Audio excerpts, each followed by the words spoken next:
All right. This video is going to be me painting these silent men from an age of, or a Song of Ice and Fire. You can tell they've been basically roughly zenithal highlighted. I'm going to do one of them while I'm doing this video, and maybe I can get it done. You know, I use speed paints or contrast, so a lot of times it's not very difficult. Now, based on the box art, these guys are wearing like a very kind of almost dark military green on their cloaks.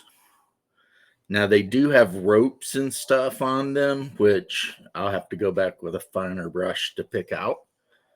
But since their cloak is the largest part of the mini, I am going to go ahead and get that going and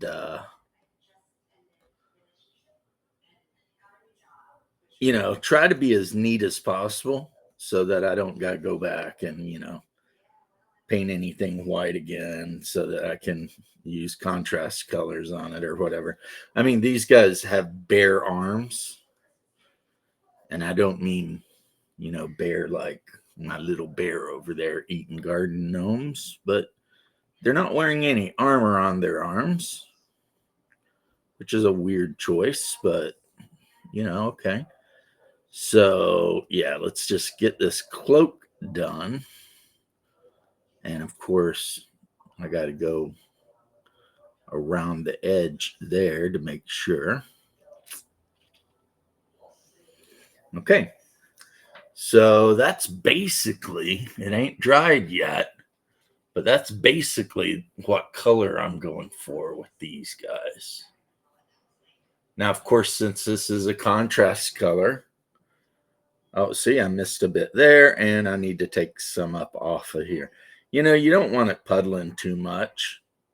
But with these guys, I'm thinking if it looks a little rough, that just adds to the fact that these are Greyjoy Raiders, So I'm going to sit him there and rinse my brush off. Now, the next thing that would be easy to do is to grab my quick paint.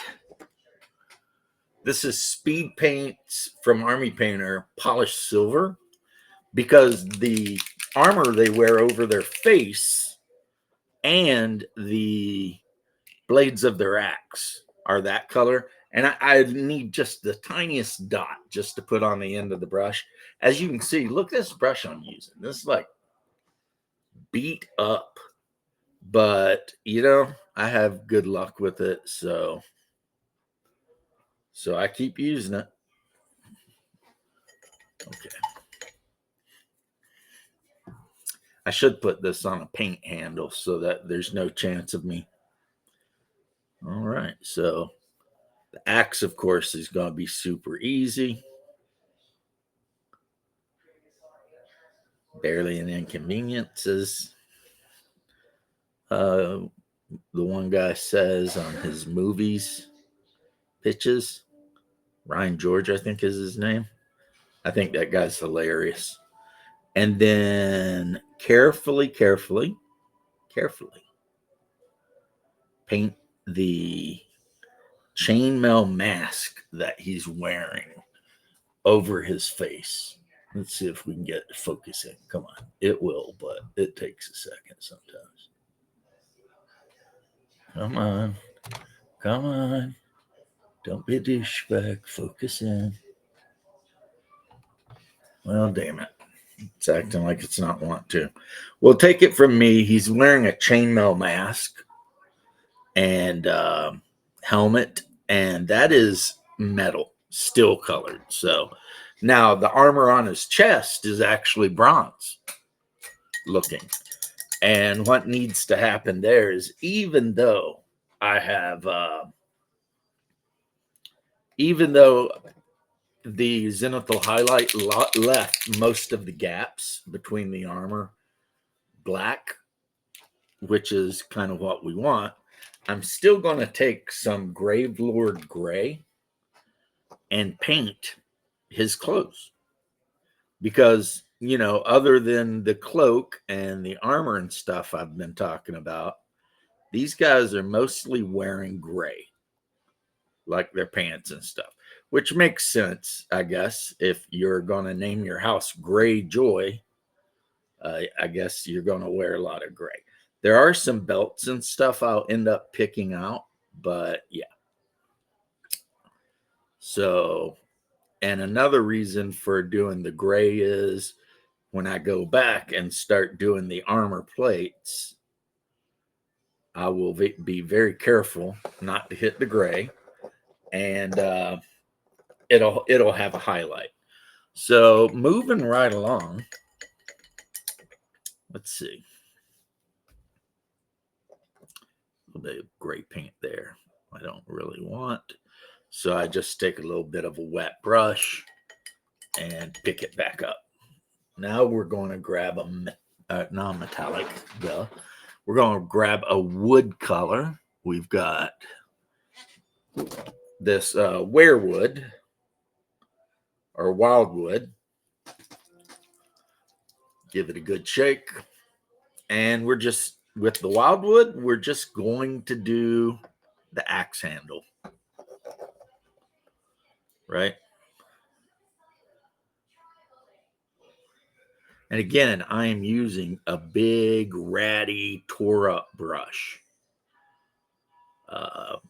I don't recommend it. If you've got a better brush, I recommend you use the better brush. But I've got a little bit of what's it called? Nostalgia or something for this brush. Me and this brush, we've been through some stuff together. So we're going to go ahead and boom, do that. Okay. This guy's coming along very quickly. Like, I'm almost like, this might be a short video if it keeps going the way it's going. And now for his boots, I'm going to mix it up, dry my brush out real good. Boom, boom, boom, boom, boom, boom, boom. And grab some Cygor fur. And we're going to do those boots. Now, the skin, speed paint does okay with skin, but I always end up going back and highlighting it because, like I said, it does okay. It's not horrible. And, if you like your skin speed painted with Crusader flesh or whatever, well, awesome for you. I'm glad that you do. But I always end up going back. Like, I'll do the speed paint, but then I'm always going to do highlights. And there's nothing, nothing too wrong with that. So let's have a look. Let's see. Come on now. There we go. So far. That's been pretty quick. The next thing is, and you got to remember, I haven't so far waited for anything to dry. I'm going to wait a second, take a drink of my coffee, and let some stuff dry.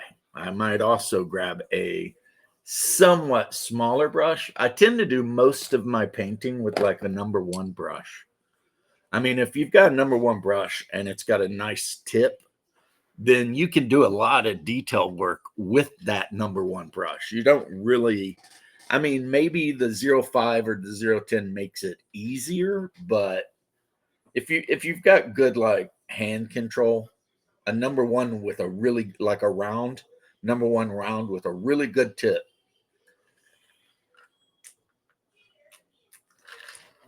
you can do 90% of your painting with that. Absolutely.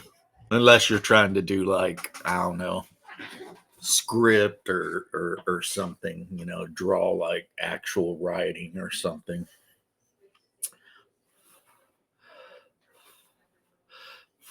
Yes, I'm blowing on it. Okay, now this is the part where I will not be using a speed paint. I will be looking for my actual bronze color, not rich gold, not light bronze. I've got a war bronze color I really like. It's bronze, but it's kind of got warm tones and a slightly reddish tinge to it. And I'm just a huge fan of it. You know what I mean? Just a huge fan. And there's nothing saying I can't switch up the colors on these cloaks either. I can use the militarum green on some and maybe use this gunship green on others. Maybe, just whatever, They're your figures. Well, these are my figures, but if you buy figures, they're your figures, and you feel free to paint them up however you want. Okay, so while that's drying, I'm looking in the old box of paints that I have back here. Looking for the bronze. And I'm not seeing it in here. Not seeing it in my painting box. Oh, wait. Here we go. Well, actually, I think this will work great. Now that I think about it, it's not bronze, it's copper. But honestly, I think it'll look good. So we'll give it a try. Like I said, I've got another 11 of these guys I need to paint. But a lot of times, in my opinion, if you're going to paint a whole unit, it's good to paint a figure. And that way you can look at it and make your mind up about, okay, are you happy with it? Is this really what you want? Like, I'm taking a chance on this copper. If I don't like the copper, that's okay. I can paint over it with whatever, But let's grab him by his base, because if any of that paint is wet, it will rub off. You gotta let it dry before you. And of course, you always want to, put a clear coat on. So I'm trying to just keep it on the plates so that I save the gaps in between the plates. And because that'll save me some time in the future. Sometimes just being real careful, right? You know what they say, haste makes waste. Oh, my poor wife is sick. She got sick over the New Year's weekend, and she has been sick since then. So, my poor baby. I might need to, here later on, make her some soup and a grilled cheese sandwich or something. All right, looking at that, let's show it off. Let's see what you guys think. Personally, I think that looks pretty damn good. But let's see. Focus in. Stop shaking, James. I can't because my high twitch muscles are freaking nuts.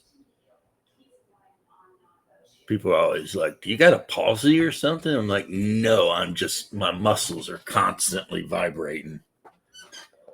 And always have been. Like, my whole life. So, I can't even say it's like some new condition or anything. It's like, since I was a little kid, I always had the shakes. And,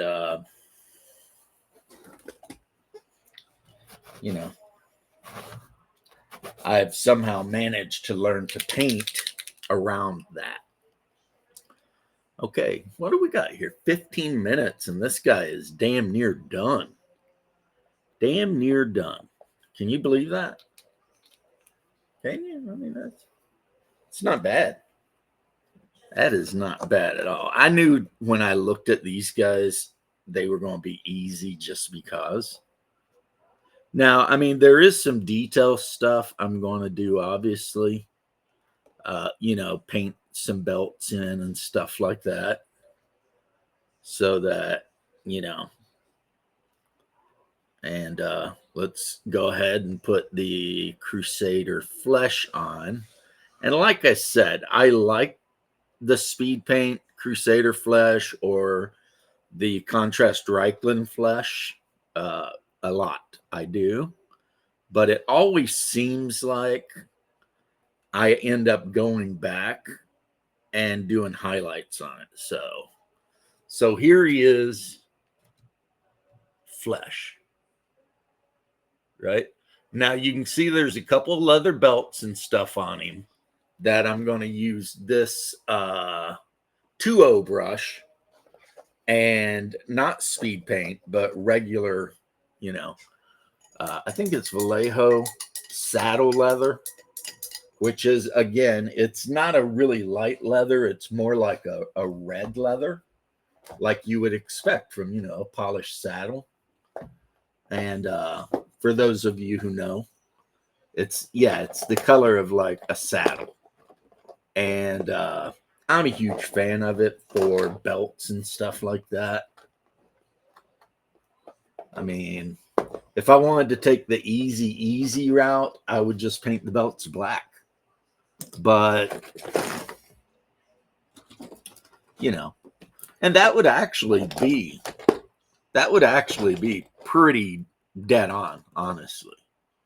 If I just painted the belts black, that would be pretty realistic. Like, because a lot of times they dyed their belts black. That's what they did, A lot of times soldiers in these eras, this is supposed to represent, the medieval ages. At least that's, I think, what he's going for. Since it's pretty much just the War of the Roses, but with some fantasy elements. Yeah, they would dye belts black and stuff like that. Like a lot of time, the armor would even be black because when the blacksmith would hammer out the links, carbon would build up on the wire, and they would leave it on, and they'd actually, bend the wire and make the mill, and a lot of times the mill would be coated in that carbon, so it would be black. And that was something that they kind of encouraged because it kept the metal from rusting, So if you've ever cooked with like a cast iron skillet, you know what I'm talking about. How you get that when you buy the skillet, it's kind of gray, but then you get some oil in it and you season it up and everything, and it turns that nice carbon coated black. Well, that is what they did with their armor a lot of times. Now, plate armor, a lot of times, something people who paint D&D figures almost never do, including myself. But a lot of times they would enamel their plate armor. So, and that's why I'm saying I think the Lannisters will be easy to paint because all of the plate armor on them is enameled red. So, and all of the cloth is red. So other than a little bit of gold trim here and there, they're just red, and that'll be cool. Whereas the Starks, they're mostly just wearing furs, leather, and armor. So, all right. Now, I brought out this rich gold. Not that I could have got away without doing this, but I'm doing it. Guy's got a dagger tucked into his belt there, and I'm going to go ahead and do the hilt and everything. Just neaten it up. He's also got a loincloth hanging down in front, which I did in gray. But what I think I'm going to do is take some of this gunship green just to give it a little bit of a different kind of. Oh, damn, I haven't even opened this one. Okay. Gunship green. I got this so that I could paint my Huey attack helicopters. So let's grab a little bit of this and let's start carefully up here and just drag it down, drag it down, drag it down, drag it down, drag it down, and drag it down. And there is a little bit of that gray still in there, but I don't mind if it mixes. Here, sounds terrible. Okay, so 21 minutes, other than the base. This guy's ready to go on the table and kick somebody's ass, right? Now, off camera, I'm going to highlight that skin a little bit. And if there's any things that need neatened up, I'm going to neaten up. But sitting here and looking at him, yeah, that's going to be the paint scheme. So there you go. That is a silent man from the ship, the Silence. They carry big ass axes and they can't speak because they've had their tongues removed. And I have to say, I am pretty pleased with him. He looks good, and I think he's just about scary enough. You know what I mean? To, like, if my opponent sees the whole unit of these guys, they're going to be like, oh shit, you know? And that's kind of what I'm shooting for, you know? I mean, a big part of the Greyjoy combat strategy is intimidation. So the scarier I can paint these guys up, the better, right? So there you go. At some point, I need to paint this guy. This is Balin Blacktide, and he'll go into one of my Blacktide Chosen units as their commander, because I have 2 Blacktide Chosen units. Why? Because I don't know. I really like them. They look like Vikings. They got the big round shields are running up. So anyway, geez, you hear that? Don't sound good. Anyway, that's going to be the video, guys. So there is painting a silent man. Peace and love. Catch you later.